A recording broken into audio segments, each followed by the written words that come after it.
একটু ঘোষণা দেব।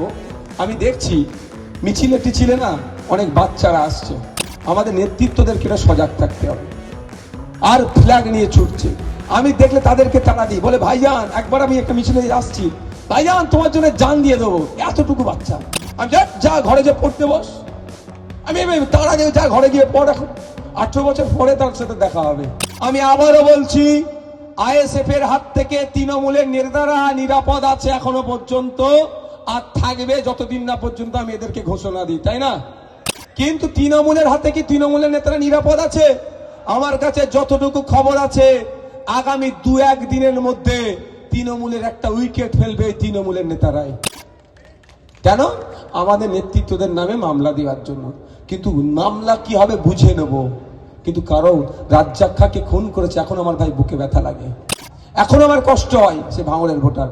তাই প্রশাসনকে বলবে একটু সজাগ থাকেন, তাই অনুরোধ করবো প্রশাসনকে একটু সজাগ থাকুন, তৃণমূলের নেতাদের গুলোকে বেশি বেশি করে নিরাপত্তা দিন।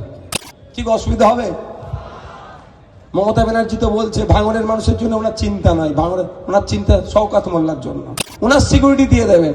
তাহলে 8টা থানা করে সিকিউরিটি দিতে লাগবে কেন ভাই? কিসের জন্য 8টা থানা হয়েছে? আপনাকে আমাকে জব্দ করার জন্য।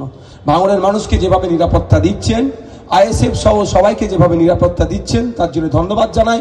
কলকাতা পুলিশের ভাঙড় ডিভিশন, কাশীপুর থানা সহ এই থানাগুলোকে অনুরোধ একটা ছোট্ট সাথে অ্যাড করে দিচ্ছি, যে একটু করে বেশি নজর তৃণমূলের নেতাগুলোকে দিন। কোথায় বোম মারছে সেই নজর দিতে বলছি না আমি, ওই তাদেরকে কেউ না আবার উইকেট ফেলে দেয়, তাদের আবার তৃণমূলের মধ্যেই সব এলজাম আমাদের নামে লাগবে। তবে এলজাম যা দেবে আমরা বুঝে নেব।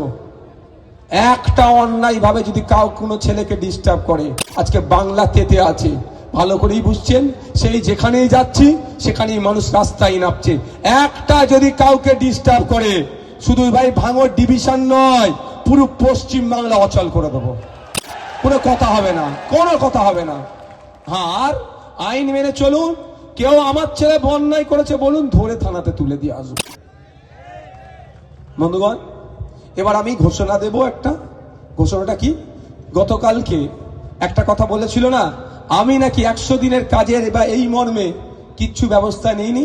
আমার হাতে একটা লেটারের কপি আছে। লেটারটা করেছি 19/12/2023 সালে করেছি, আপনার কি department of rural development and পঞ্চায়েতের রাজ সেন্টার। তো এটা করেছিলাম কাকে?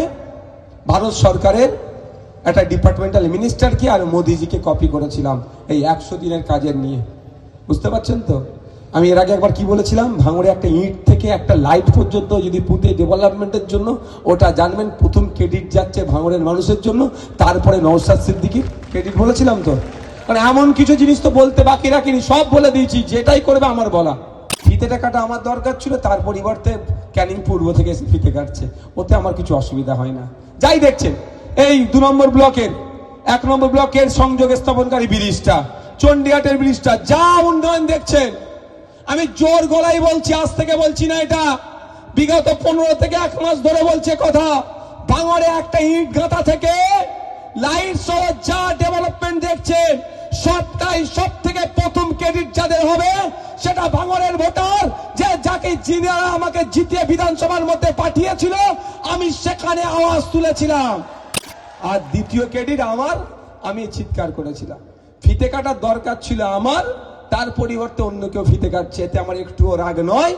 কারণ ভাঙড়ের মানুষের ডেভেলপ হলি আমার ডেভেলপ, আমার জয়। আজকে এবার আমি ঘোষণা করি, তার আগে একটু ঘোষণা দেব।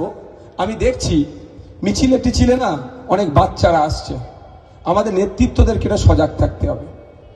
আর ফ্ল্যাগ নিয়ে ছুটছে, আমি দেখলে তাদেরকে তাড়া দিই, বলে ভাইজান একবার আমি একটা মিছিলে আসছি, ভাইজান তোমার জন্য জান দিয়ে দেবো। এতটুকু বাচ্চা, আমি যা ঘরে যে পড়তে বস, আমি তাড়া দিয়ে যা ঘরে গিয়ে পড়, এখন 18 বছর পরে তার সাথে দেখা হবে। আমি অনুরোধ করছি, বাচ্চা কাচ্চা যারা হয় যতটা পারবেন আটকাবেন, যতটা পারবেন আটকাবেন, তাদের হাতে ফ্ল্যাগ দেবেন না, বোঝানোর চেষ্টা করবেন তোমরা পড়াশোনা করো, পড়াশোনা করো, পড়াশোনা করো। এটা অনুরোধ করছি। আমরা মডেল বানাবো ভাঙড়, পথ দেখাবে বাংলাকে। হ্যাঁ, এটা রাজনৈতিক মঞ্চ থেকে এই বক্তব্যগুলি দিতে হবে, আগে আত্মসমালোচনা করতে হবে, আর নালে কি হবে? গতকাল একটা যে বুদ্ধ দিয়ে এসেছি, আমার বাড়ির ছাদে নাকি বোম ছিল, উনি নাকি পুলিশকে আটকেছেন, তাই অন্যায়কে প্রশ্রয় দিচ্ছে, আমরা অন্যায়কে প্রশ্রয় দিই না।